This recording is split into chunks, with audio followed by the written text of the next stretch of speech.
Kenji Jason Maillet, né le 3 juillet 1996 à Périgueux, Dordogne, France, connu sous son nom de scène Kenji Girac, est un talentueux chanteur et guitariste français d'origine catalane gitane.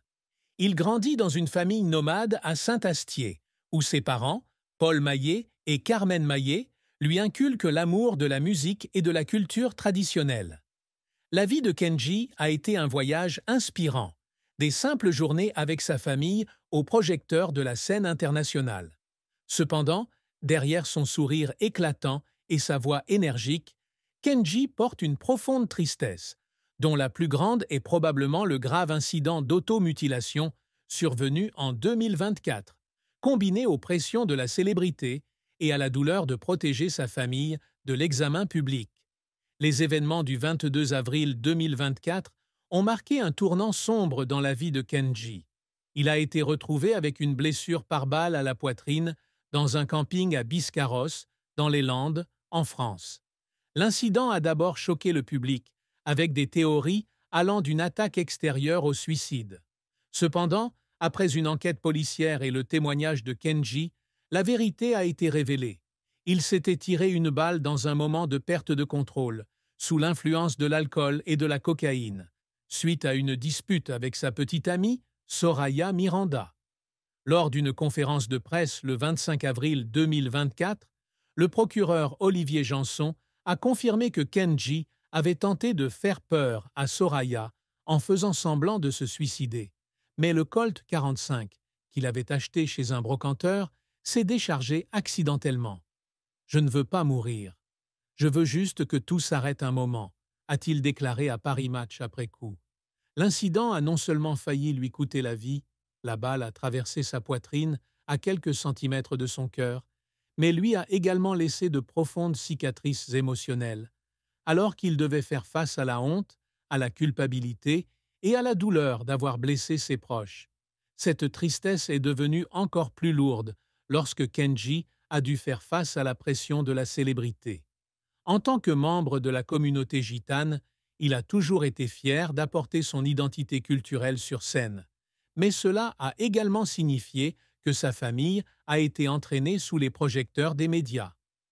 Lorsqu'il est devenu père de sa fille Eva Alba, le 26 janvier 2021, Kenji est devenu encore plus déterminé à protéger sa vie privée et celle de sa famille. Cependant, l'accident de 2024 a brisé ce mur protecteur, le forçant à révéler des détails sensibles sur sa vie personnelle, de sa relation avec Soraya à ses habitudes de drogue.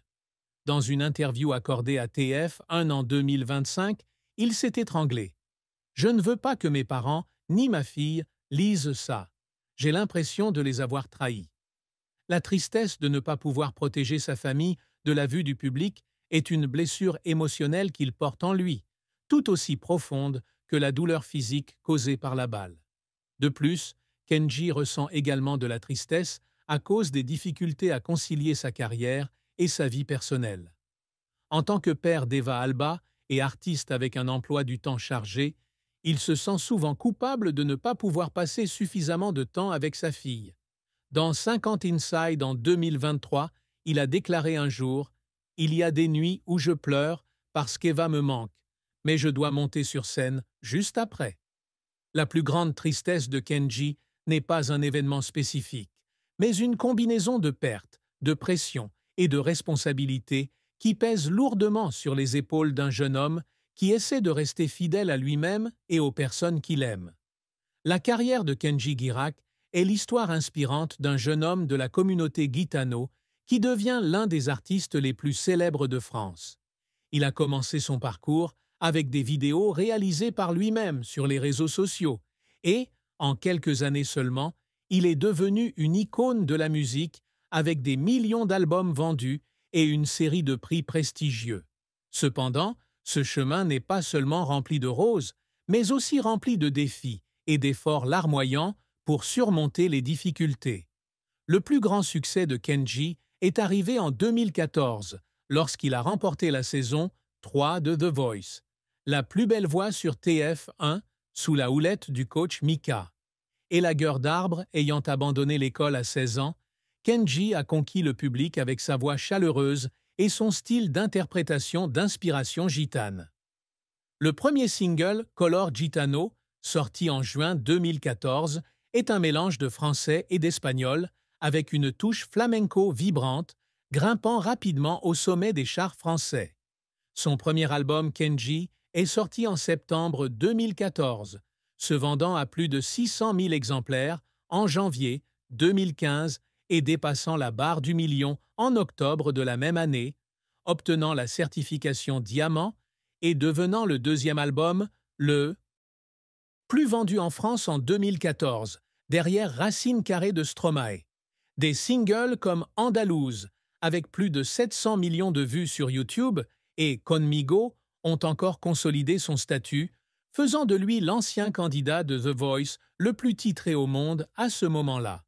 Les albums suivants de Kenji ont également connu un grand succès.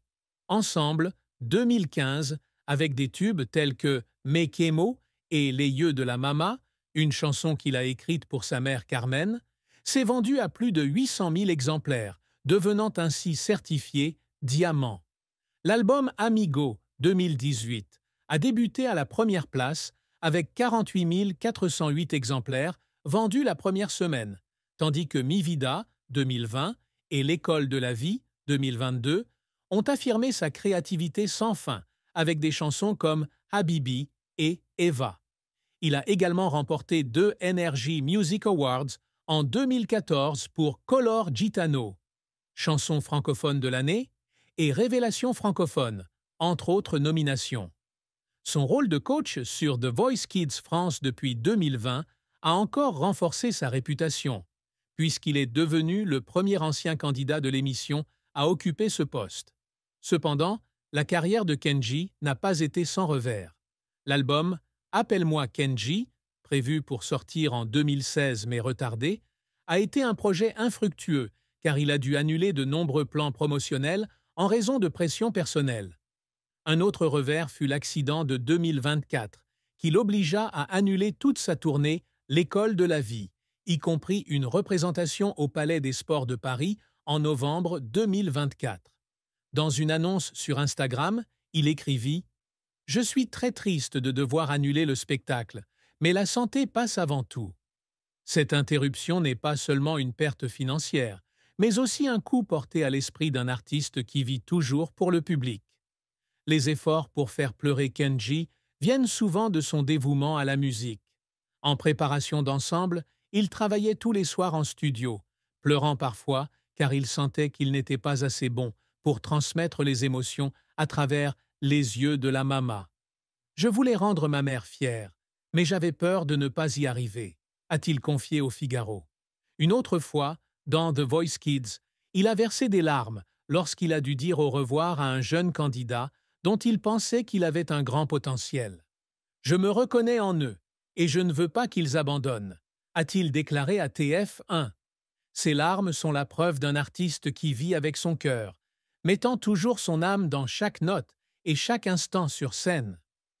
Kenji Girac se fixe toujours des objectifs ambitieux pour affirmer sa valeur dans la musique et dans la vie. L'une de ses quêtes constantes est de devenir un symbole d'échange culturel en apportant des influences gitanes et catalanes à la musique pop moderne. Avec 6 albums studio, de Kenji, 12-14, À vivre, 20-25, il y est parvenu dans une certaine mesure, puisque sa musique a non seulement conquis le public français, mais s'est également répandue en Belgique, en Suisse et dans le monde hispanophone. « Je veux que les gens écoutent ma musique et ressentent le cœur du peuple gitano », a-t-il déclaré dans Pure People en 2023. Un autre objectif de Kenji est de dépasser les stéréotypes sur les artistes issus des émissions de télé-réalité. Il a prouvé qu'il était plus qu'une star ponctuelle en maintenant une carrière stable pendant plus d'une décennie, avec des ventes de disques dépassant la barre des 5 millions d'ici 2025. Il aspire également à faire connaître la musique française au monde, ce qu'il a tenté dans des duos tels que No Me Mires Mas, avec Soprano, ou Que Dieu me pardonne, avec Claudio Capeo. Bien qu'il n'ait pas obtenu un grand succès sur les marchés américains et britanniques, Ces initiatives démontrent sa vision internationale. De plus, Kenji souhaite laisser un héritage à sa fille, Eva Alba, et à sa communauté. Il a rejoint les Enfoirés en 2017, contribuant à récolter des millions d'euros pour les Restos du Cœur, une association qui soutient les plus démunis en France. Je voulais qu'Eva sache que son père ne chantait pas seulement pour lui-même, mais aussi pour ceux qui étaient dans le besoin, a-t-il déclaré à France Info. Pour Kenji, la réussite ne se résume pas seulement à des récompenses ou à la célébrité, mais à une vie pleine de sens où il peut inspirer et protéger les valeurs familiales qui lui sont chères. L'amour est une part importante de la vie de Kenji Girac, mais il est aussi la source de beaucoup de joie et de tristesse. C'est une personne réservée, qui essaie toujours de garder ses relations loin des regards du public. Sa relation la plus marquante était avec Soraya Miranda, la mère de sa fille, Eva Alba, née le 26 janvier 2021. Bien qu'il n'ait jamais été officiellement marié, Kenji et Soraya ont construit une petite famille, mais cette relation lui a également apporté de nombreux défis et tristesses. Kenji a rencontré Soraya